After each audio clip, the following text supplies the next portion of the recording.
Welcome, everyone. Glad that you could be here with us today to talk about data and analytics integration hubs. My name is Wayne Eckerson. I'm president of Eckerson Group, and I'll be kicking off the webinar today with a short presentation on this topic.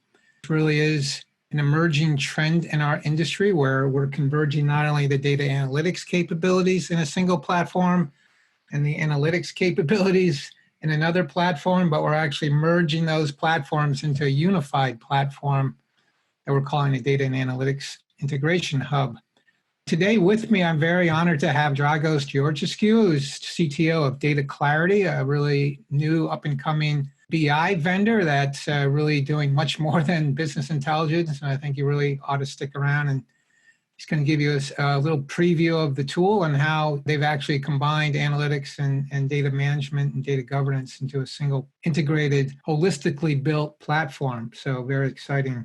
Let me just say a few words to set the stage. You know, I think most of you exist in the real world where, although we'd love to have a single BI tool and a single data warehouse that contains all of our data, that's not reality. And the reality is that most of us have multiple data and analytics tools and multiple databases that are housing integrated information or point information that users need to access to do analysis.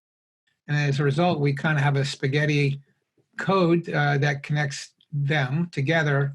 So not only a proliferation of tools and data silos, but a spaghetti code of connections between them. And of course, this increases costs, redundancy. It tends to force the analytical tool users to bury logic inside their tools instead of centrally because everything's siloed and fragmented. It creates conflicting metrics and reports, which means that users really don't know which report to use, and they don't trust any report because it seems to conflict with what they already have. And they end up not trusting any report except the ones they own, they generate themselves. Of course, that's not very productive or efficient. It's almost worse than before we had a lot of data and tools. So this is not really a sustainable environment. And as much as we try to standardize on our BI tools, or we try to consolidate our data silos, they keep cropping up. It's like the game of whack-a-mole, right? You know, as soon as you whack one mole down, another pops up, and we can never keep up with the proliferation of tools and data silos and data sources. And of course, in this age of big data, the number of sources is dramatically increasing. We all know this. We were working with a client recently, it's the university here in Boston, and they do have a data warehouse, but they've got 200 other sources that their data analysts want to pull data from, and that's just inside the university. There's a lot of data out there, and we need kind of I guess the best way to say it is a fabric to kind of stitch them all together. We're calling it a data analytics integration hub today. Conceptually, this is how a hub works. It provides a logical place that links all your BI tools together, links them to all your data sources. And the magic it uses to do that is a data virtualization engine. Of course, these aren't new in the industry. They've been around for decades, but we're seeing them more and more as we've figured out how to drive performance from them in a variety of ways using push-down SQL and intelligent caches.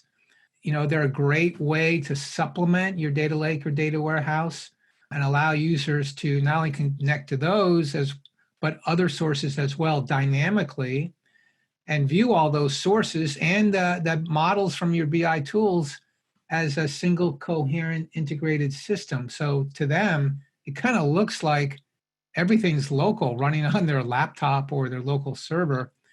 And that's the virtualization magic that a data virtualization engine creates. It just pulls everything together and streamlines the connections to all these different things. So on the data side of these data virtualization engines, which are the heart and soul of these data and analytics integration hubs, they'll connect to multiple databases. They'll create a common view of remote data. So your power users who are looking for sources can use these kind of as a data catalog to go search and profile data in a variety of different sources as if it was all on their server.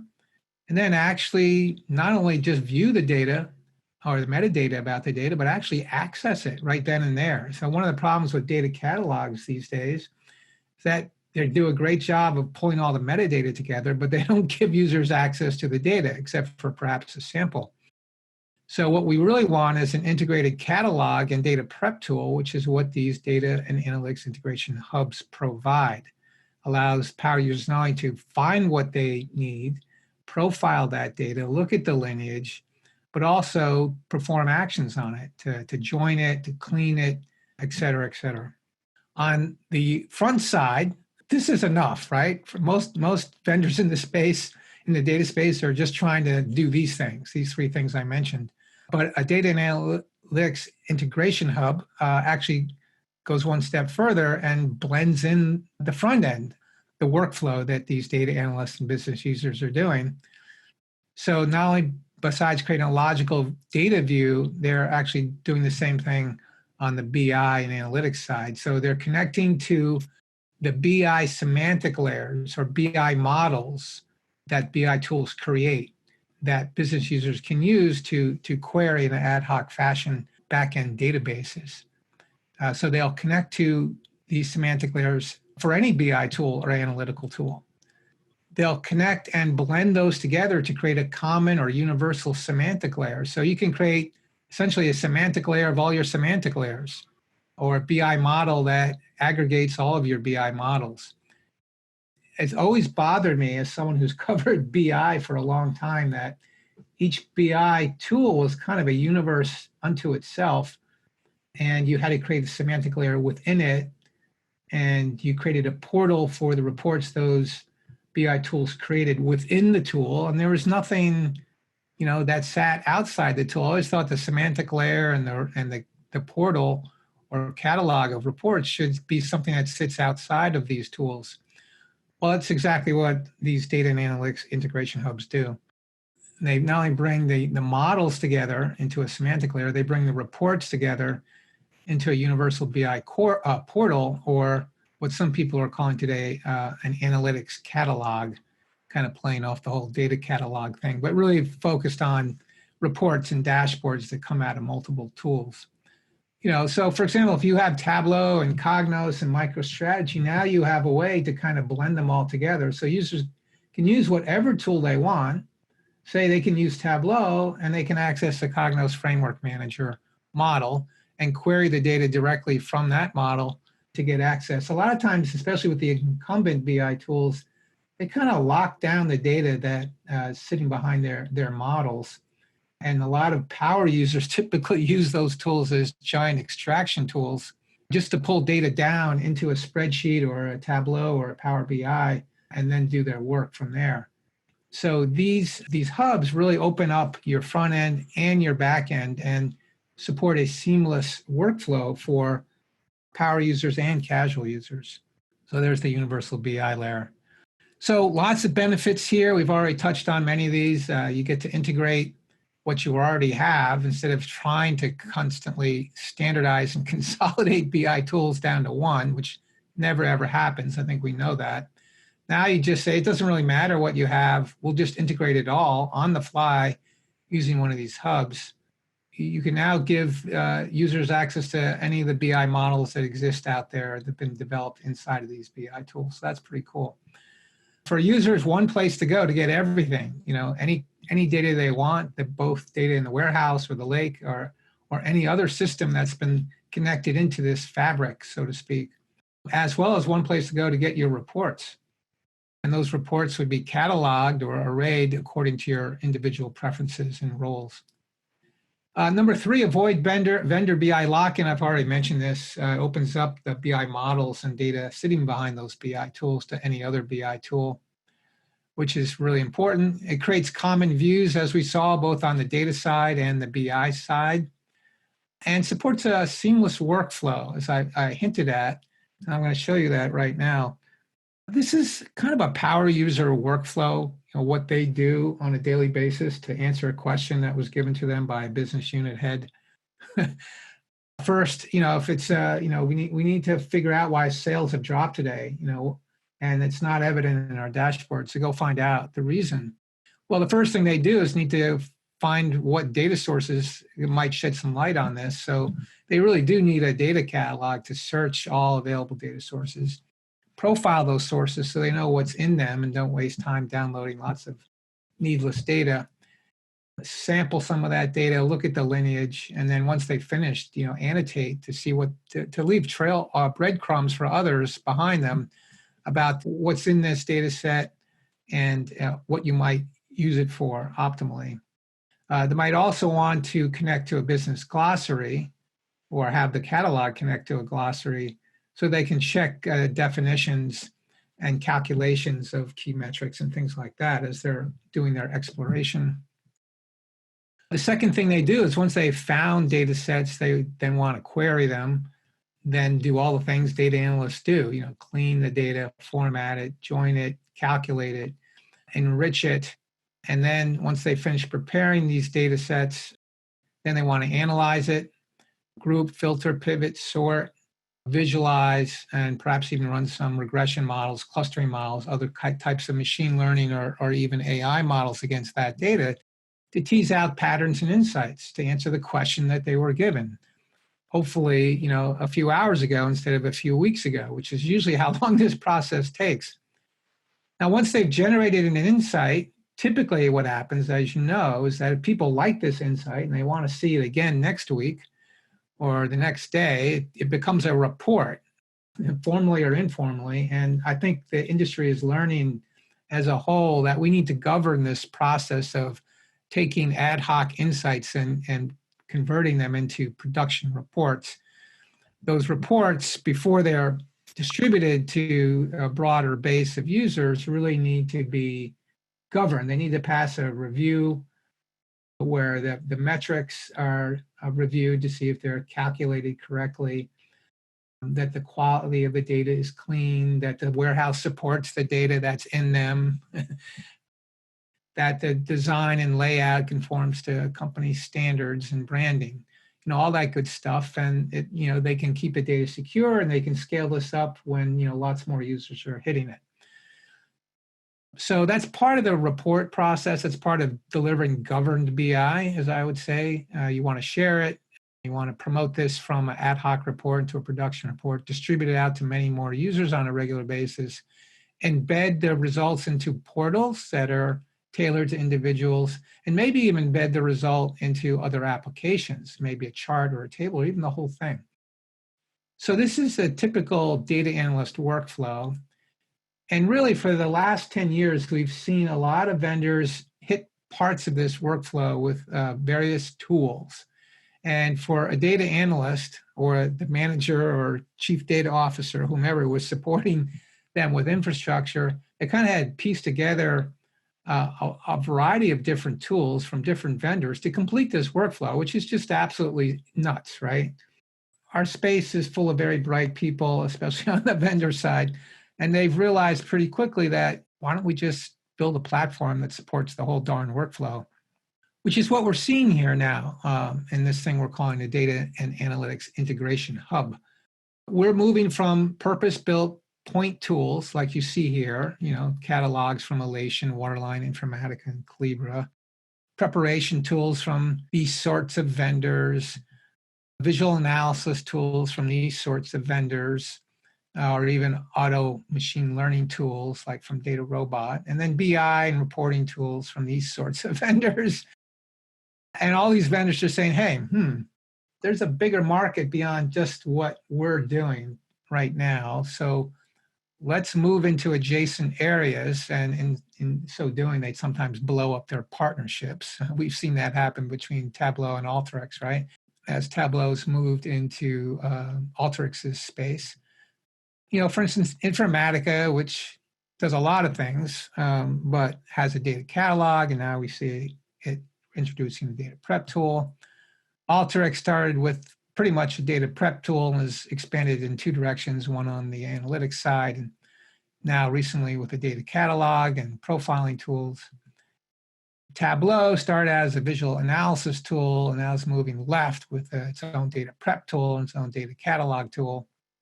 A company like DataClarity, which is the sponsor of this webinar, started out, or you could see or call it a BI tool, but really it's much more than that.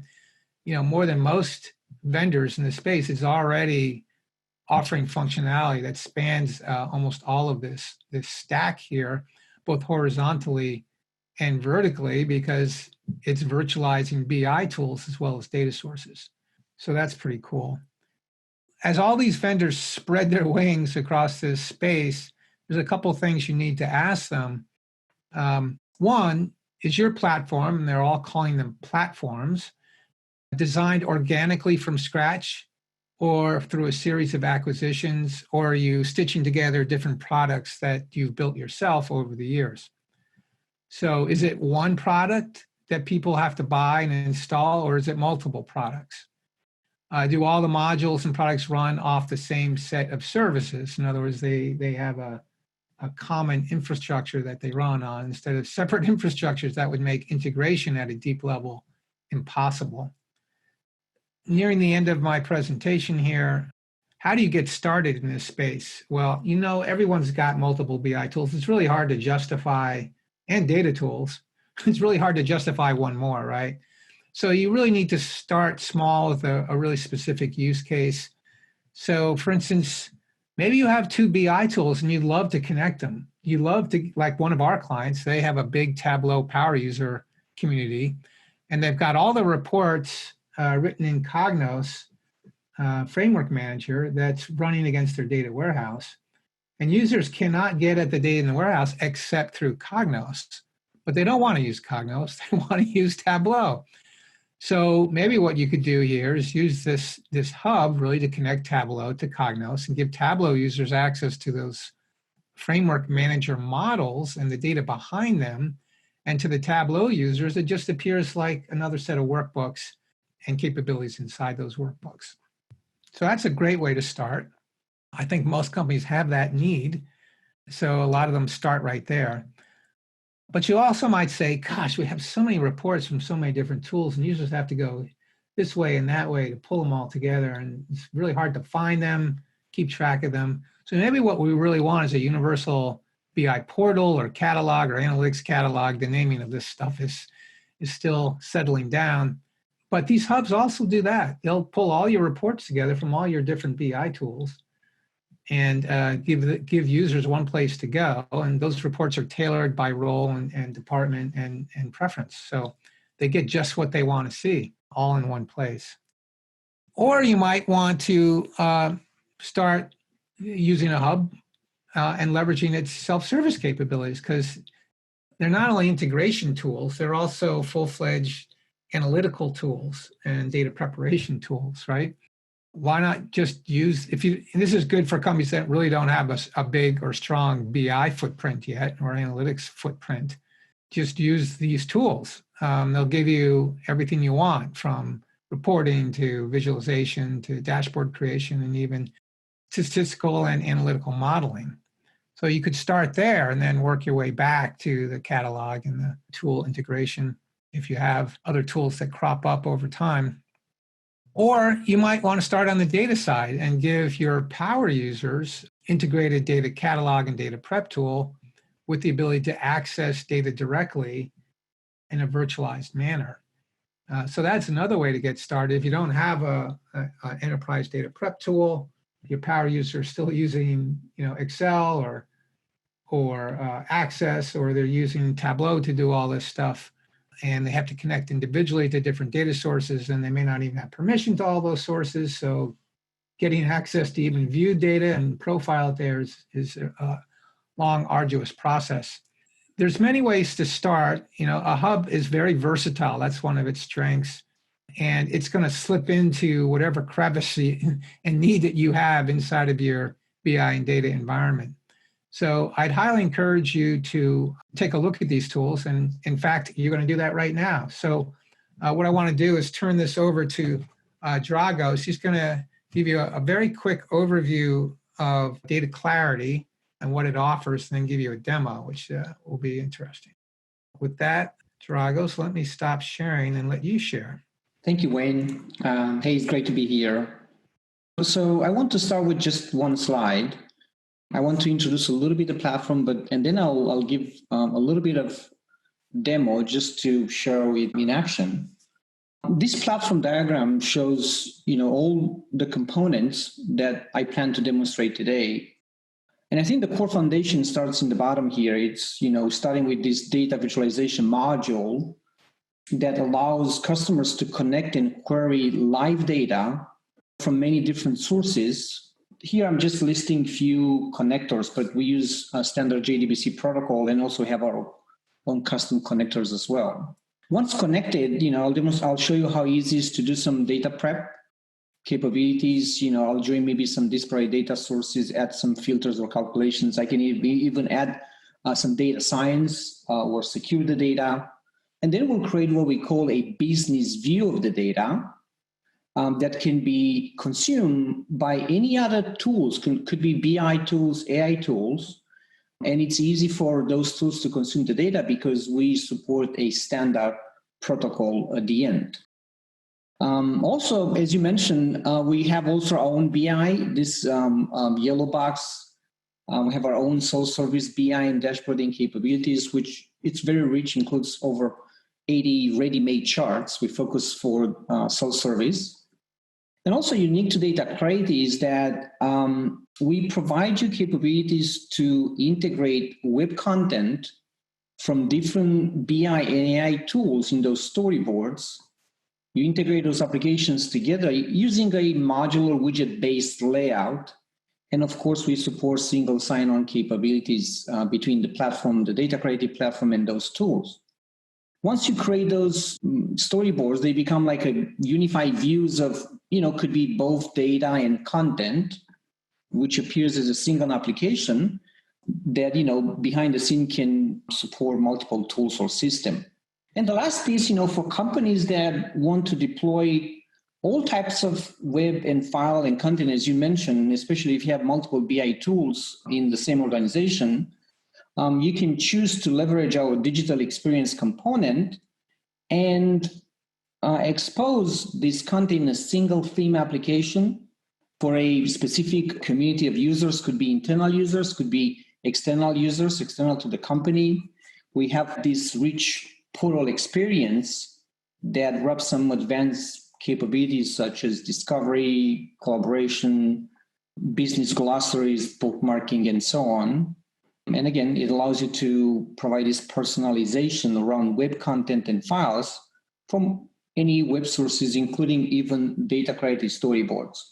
So this is that analytics hub that we see more and more in demand on the market, but it's modular, as you see, so customers can leverage just the data virtualization. Maybe they can leverage the storyboards or the digital experience, or as you mentioned, they can even use the platform from A to Z, starting with the data towards the storyboards and dashboards. So I'll stop here with the slide. I'll switch a little bit to the demo side. And the platform is web-based, very easy to use. So I'll start my demo session a little bit on the data side. So, in a governed deployment or even for self-service, you have data all over the place. It could be in relational databases, it could be in cloud databases, or could be in personal files. And here I have a list of data sources, connections to data sources in my organization. So I have some Oracle, I have some SQL Server, I even have some connectors to Cognos, semantic layer. I'll show you a bit. So to create a data set, that virtual data set is very easy. I can, let's say, start with this connection. It's a Microsoft SQL Server. And I can choose, tables or columns that I want to start with. So, for example, if I know that I have some cells, I can search, and I see I have some different tables. And I can preview the data here if I need to see kind of what's inside this table. And I can see I have some dates, some attributes, some metrics. I can pick some columns, or I can select the entire table that I want to expose it to the other users. I'm going to pick, some other tables like products, store types, and maybe some, I think I have some locations in a table here as well. So those are the tables and the sources that I want to start with. If I go to the next level now, the data preparation allows me to profile the data. I can see, I can get a preview of the data, in my case, locations. The system is smart enough to identify roles, from a reporting perspective, and help me prepare this virtual data set for other users to consume it. And I can see this is a geospatial. If I go to these cells, I can recognize that this is a date or time attribute, measures, and so on. And I can continue from here. I can stop here. I can add more sources, and I'll show you in a bit. Or I can just, create a data set and consume in other tools. Now, since I'm here, I'm going to show you how easy it is to add calculations, maybe. So you can add calculations. And we have a rich set of calculations, no matter if it's mathematical, data science, strings. You can create simple calculations like gross sales minus, let's say, planned gross sales, name this, variance, because I don't have this calculation in the database. Or I can also create, more advanced calculations. In other words, you don't have to worry if you don't have the data in the format or the calculations in the warehouse or in the application.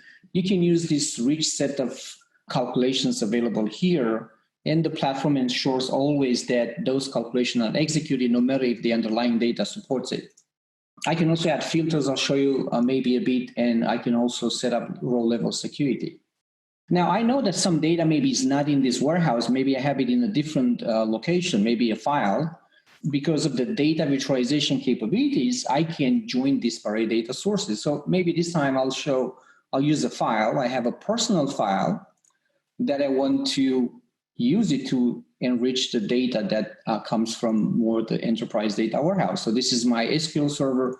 This is a file here, and I have some countries, and for every country I have continents and so on, latitude, longitude, and so on.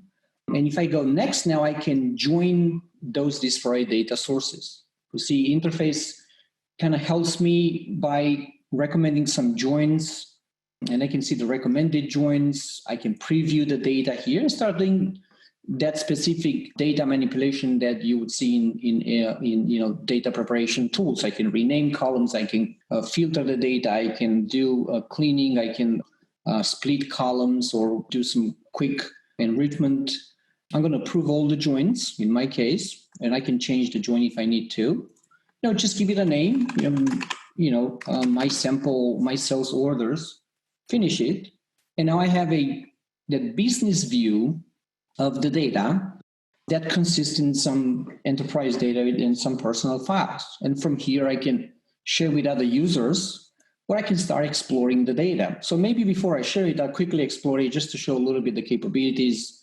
I can go into some exploration mode. It's not data visualization. It's still part of the data preparation process. I can see the columns. Maybe I can start grouping some columns. And you can see I can see how the data moves here. I can also, for example, maybe change a little bit the order.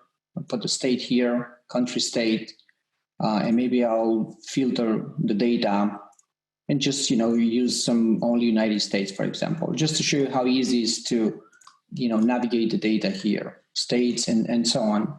So I can sort here, I can filter, I can group by. I can even profile the data. So if I want to see, look a little bit at discount and you want to see the segmentation of the data, I can see it here. And of course, I can exclude some values from this view.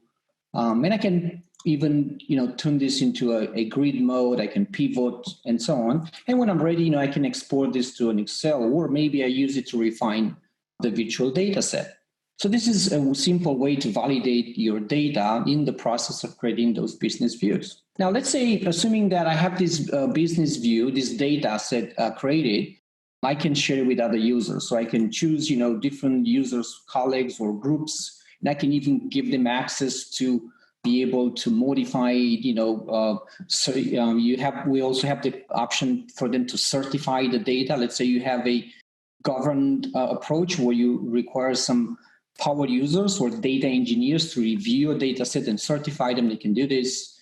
They can configure caching, when the caching gets expired or schedule it. It's very powerful to manipulate and prepare those data sets for other users. Now, this is part of that data virtualization, data preparation engine, that once you define those data sets, now you can consume them in any tool. So for example, if I want to consume this data set in Tableau, I can go to Tableau. I just downloaded a Tableau workbook. And I mentioned that we use a standard protocol for any BI tool. What we do, we mimic a PostgreSQL protocol that any BI or AI tool or any application can connect to. So when I connect now, I am connecting to DataClarity, data virtualization engine, and I can see this data in Tableau, and I can consume it in Tableau or any other tools. Very easy to connect from any tool. Now, one of the use cases that you mentioned is that companies, they may have a long already an investment in a specific BI tool. For example, like Cognos, I have some connectors here that points to a Cognos package. So if I want to expose this data to Tableau or Power BI or other tools or even DataClarity, then I go through the same process, create a virtual data set on top of that Cognos. In my case, this Cognos package, it's a multi-dimensional or OLAP type of package. So it shows me, the metadata from Cognos, the dimensions, the hierarchies, and so on. So I can select different attributes here. I can select the entire Cognos package and expose it to other tools or just a subset of it. Again, I can do the same thing that I did earlier. I can preview the data and see, the Cognos data. And let's say, which is a very common use case, I don't have the data that I need in Cognos. We don't want to ask the Cognos team to go and modify the packages to add some additional data. No problem. I can, again, add some data here. So, for example, if I want to have some data in an Oracle database, maybe I'll use this Oracle. Let's see if I have some tables here. So the Cognos team, they don't have to go and modify the Cognos. They can, blend or join Cognos data with some enterprise data that comes from Oracle. In my case, if I have a table of countries and regions, let's say I'm going to choose this one, click next. Now I have a Cognos source, an Oracle source. Of course, because I have at least two table views here, maybe I'll rename this one and make this one regions. And I'll make this one just Cognos for demo purposes. When I go here, now I have two sources, and I can also see data lineage and so on. So it provides all those cataloging and data lineage capabilities. I can test the joins. You see the system, it's already recommending a join. It doesn't matter if it's coming from disparate data sources. Smart enough to rely either on joins or values or column names, approve it. And I'll make this one, enterprise sales. And there you go. I have another data set, a visual data set that in my case, it's leveraging my investment in Cognos and all the work that I've done in the packages. And the same thing, I can go and consume this in Tableau, the same way that I would consume it in any other tool. I can do it in Power BI. It's the same standard protocol like Postgres. Again, I'll show you how I connect, and maybe this time we'll visualize some data. And if I want to see the country, department, maybe gross sales and planned gross sales, I'm going to drag those columns here. And there you go. Now you can see some data that comes from Cognos and Oracle in Tableau. And this data is real time. It's passing the data, the request to Cognos. If there are, specific rules, aggregation rules in Cognos, we can leverage them. You don't have to worry about exporting the data and then find a way to aggregate in Tableau. And the good part is that I can configure the caching for this data set. Let's say I know that the warehouse behind it's updated daily, so I'm going to make sure that the cache, let's say the cache queries are expiring every day at 3 a.m. So in this case, all the queries that are executed starting now and up to tomorrow morning 3 a.m. They're going to be cached, and it's going to be very fast, and it's going to take that pressure from Cognos to execute live queries. And of course, tomorrow the cached will be clear and synchronized again, and I can leverage the freshness of the data. So I have plenty options when you define those virtual data sets or the data business views to control the caching. And the same, I can share this with other users, or I can explore it here in DataClarity. So this is how easy it is to create a data set I didn't show you too much on the data science. I will show you in a different demo scenario just to show a little bit more. But the idea with the virtual data sets, you define them once and you can use them in any tool, so you don't have to replicate the modeling in all of your BI tools.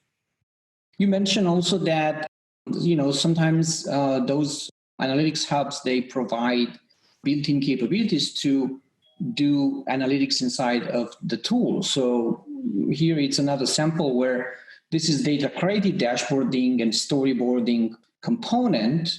And customers can use just the data prep where they can use both together with the dashboarding. I'm going to quickly show you some samples, highlight a little bit some capabilities, and I'll build one very easy based on the data sets that we created to see how easy it is to create. So this is a geospatial map that shows regions. And here I have some clustering, which was done with some data science. I'll show you how easy it is to create those advanced data science, and those queries runs very fast. It's already cached. Storyboards, they can have multiple tabs, like websites. In my case, I have a storyboard, multiple tabs, waterfalls, diagrams, trend lines. I mentioned we have about 80 plus ready-made charts that you can use with just a click of a button to create some rich storyboards or dashboards. Custom maps we provide.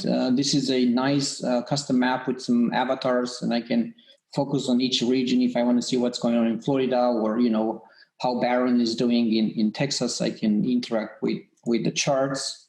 I mentioned a little bit earlier in the data exploration that you can slice and dice the data. You can do it here as well, and I can have the same tabular view. You can sort, filter, group by.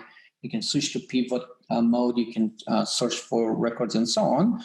And what's important is that if I want to bring together multiple BI content, storyboards provide that widget-based authoring. And in my case, I have a storyboard, a page, with a data clarity widget, a meter gauge, a Power BI widget, and a Tableau widget together. And I use the same color palette. So when this is pushed to the end users, it's consistent, has a unique view, a unified view, and user can benefit from multiple content, from disparate content, no matter what tools are behind the scene.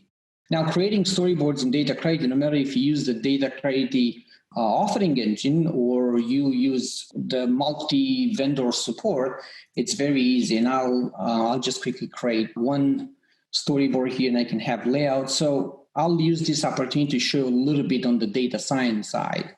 So I created that storyboards, my sales orders earlier.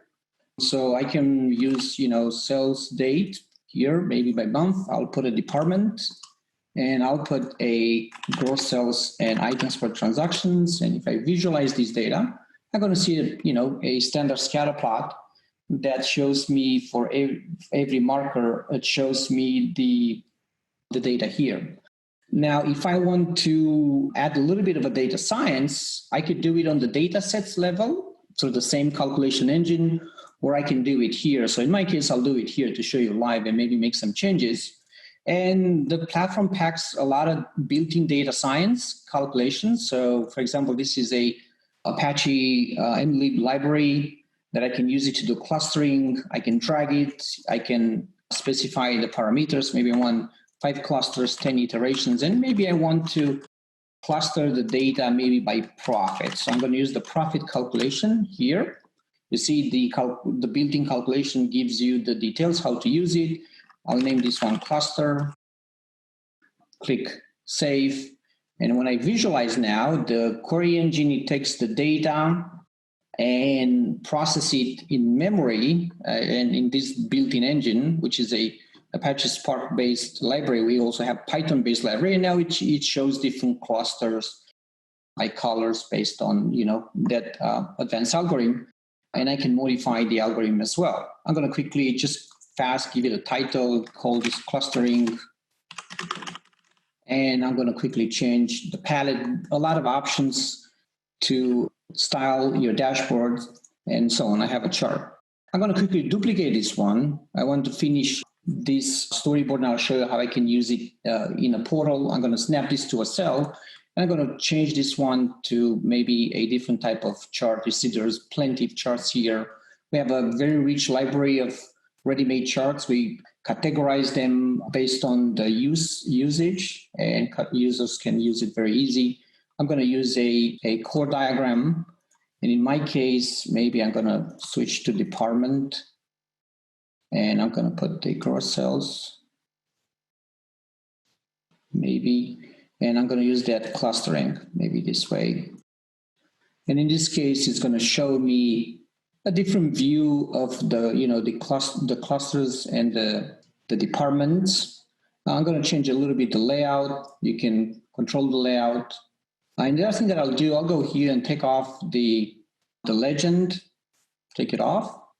And what I want to do, I want to apply the same style from here to here. So I'm going to apply it. I want to take off the legend, and there you go. I have a nice diagram that shows me the by department, the value of the gross sales, but also kind of what's, how big is the cluster as well. And the last thing what I'll do, I'll show you how I can use a custom algorithm for clustering. So I'll use the same. I will use a product line this time, and I will use a gross sales.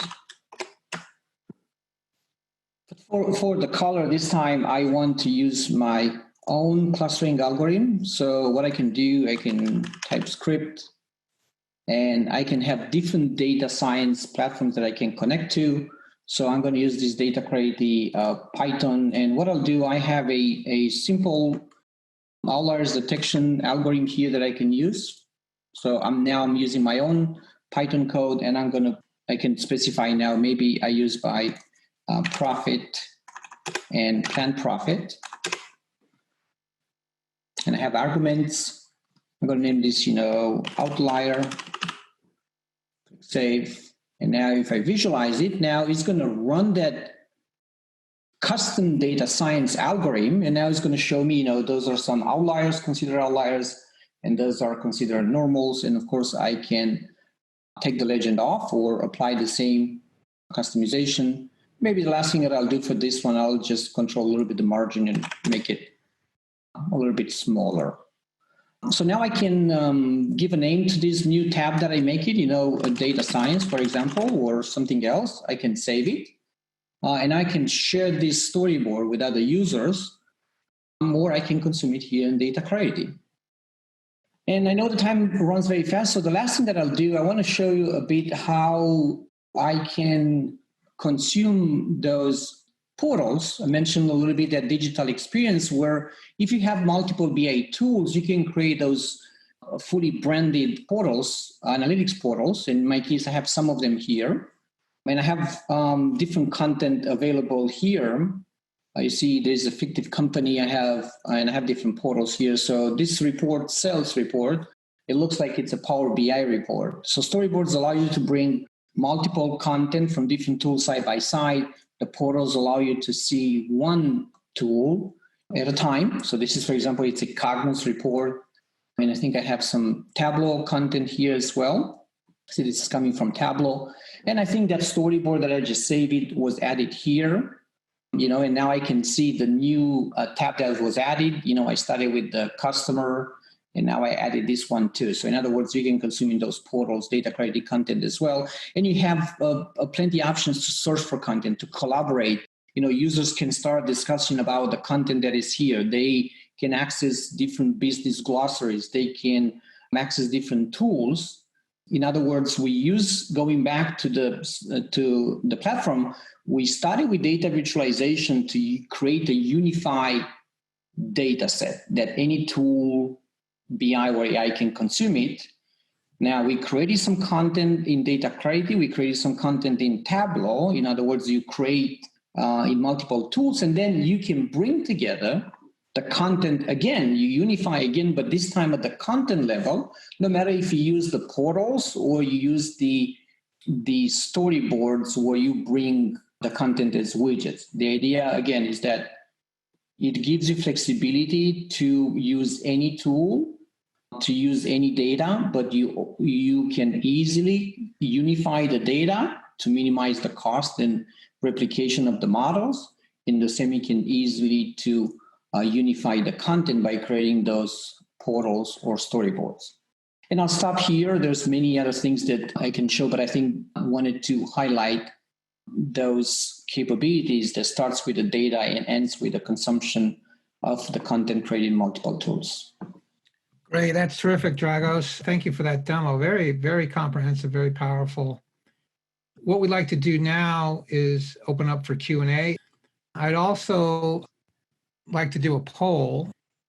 How many BI tools do you have? About 2 to 3. Okay.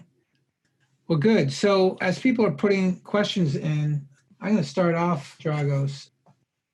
You know, when you open up a report in your catalog there, like you just showed us, are those reports interactive, and are you drilling through? I mean, does the user have to have a license to that tool to view that report or interact with it?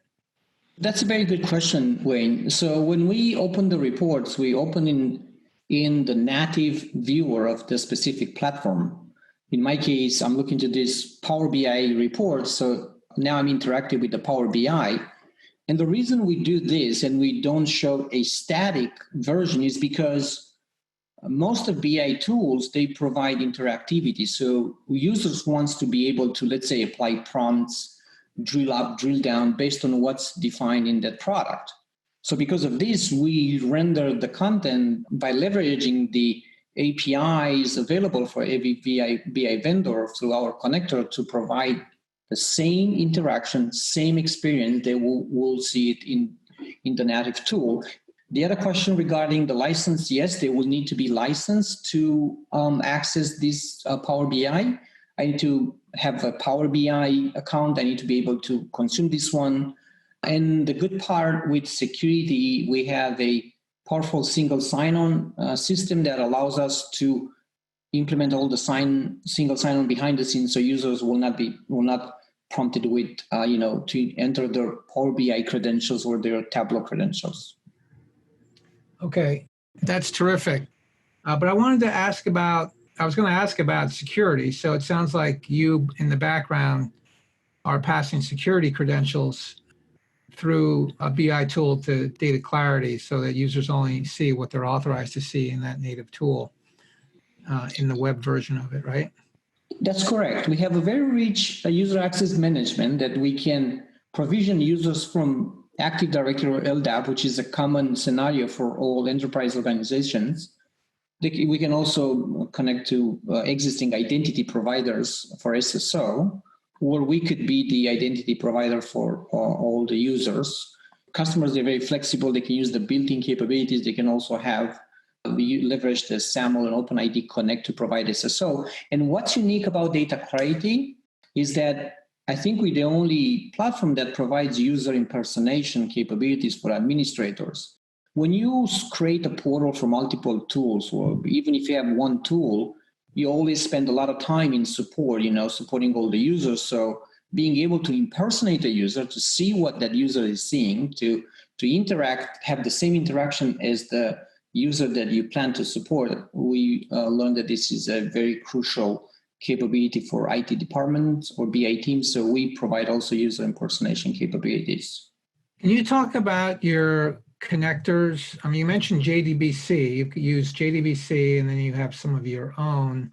Is there a difference in the degree and level of functionality between those connectors? And then secondly, are those the same connectors you use for BI tools? So we use a standard approach. Our platform connects to the data using a JDBC protocol. And most of the applications and databases, they offer JDBC protocols. It's the fastest one possible. We also created our own JDBC connectors. For example, there's no connector available to connect to Cognos packages. So we build our own JDBC driver for Cognos. We build JDBC drivers for planning analytics and TM1. We build JDBC drivers for business objects and other tools. And we also have what we call a autonomous REST API connector. It means if a customer has an application that they want to consume the data and there is no JDBC driver available, but the REST API, we can create a connector based on that REST API. Now, every different databases have different capabilities. Oracle, Postgre, DB2, they have a very rich set of database operators. What we've done, we can support, and I show a little bit in the calculations, we can support all the calculations that we have listed here, no matter if the underlying data base or application support it, because if we can push down the calculation to Oracle SQL Server, will do it for performance reasons.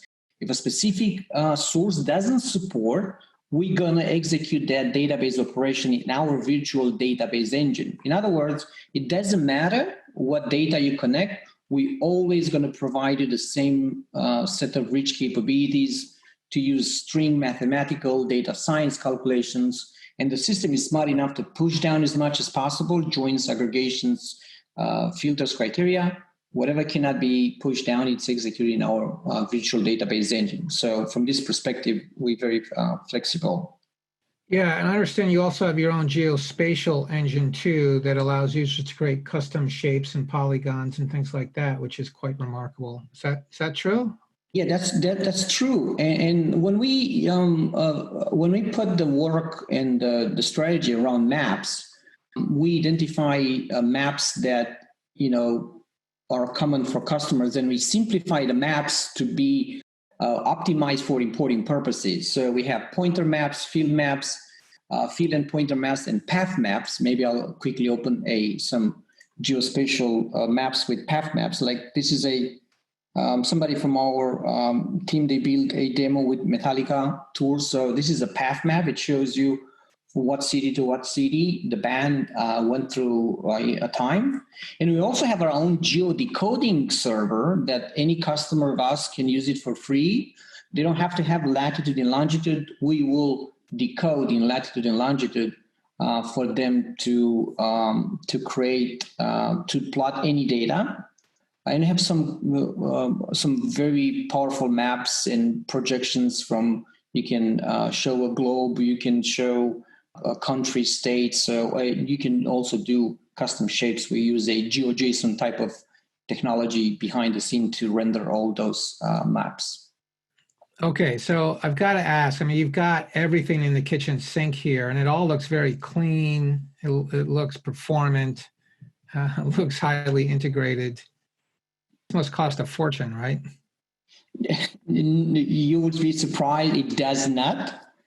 So we have a very simple pricing model. It's two roles, this creator and consumer. Creator is anybody that creates anything, a data set, a storyboard, anything that you create is creator. It starts with $31 per month per user, and the consumer, anything that consumes a data set, a portal, a storyboard, a dashboard, starts with $11 per month per user. And we decided that for administration purposes or to maintain the system, it's free. You can have as many clusters or servers you want. You can have as many administrators you want. You want to make sure that the customers are successful. And the whole platform is, we started this with a brand new architecture. It's fully containerized. You can use it on-prem, in public cloud, private cloud. It's very modular. You can put in autoscale. You can install some models. You can. It's using the latest of the greatest, I will say, from a technology stack perspective. Well, I like to swear because it's just too good to believe, but I won't do that on air here. But we've kind of run out of time here, and there's one more question. Let's see here. Very quickly, what is your view of the typical benefits that your clients can realize: financial, reduced cost, improved margin, more rapid analysis? That's a very good question. I'll try to respond very simple. First of all, there is about flexibility. We can connect to any data from anywhere. Think about the time and the money that you have to spend to prepare the data to give it to your end user. So users can just point and click. They connect to any data, and you can, no matter if you use for prototyping purposes or for production, you give user access to any data.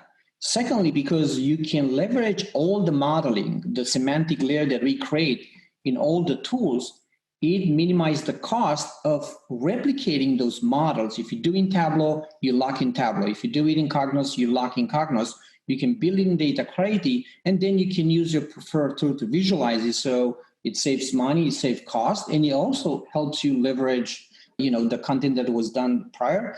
And of course, I think the digital experience is powerful because at the end of the day, not all users are technical. They don't care about the tools. They want to go to a portal, to a website to consume content from any platforms. And I think this is a great benefit as well. So just on the pricing, if you have 1,000 users across 6 different BI tools, would the BI consumer cost be $11,000 a month? I think that's right? If you plan to use all the 6 BI tools, we also found companies that what they do, they use a strategy. For example, I leverage the Cognos data that I have I connect it, and then I can use it as a transition from Cognos modeling to DataClarity modeling and use it DataClarity dashboards or Tableau dashboards. So I think going back to the core question, yes, for any BI tool that we connect, you will have to be able to have access to the BI tool. But many customers, they use the platform to access data or existing legacy, and then they either standardize to DataClarity from A to Z or use DataClarity as a modeling foundation, and then they use their preferred BI tool for reporting and dashboarding. Great. Well, that is all the time we have for today. Thanks, everyone, for listening. I hope you got a lot out of this. Definitely keep your eye on this product. It definitely is an up-and-comer. So thank you all very much, and have a great rest of your day. Thank you.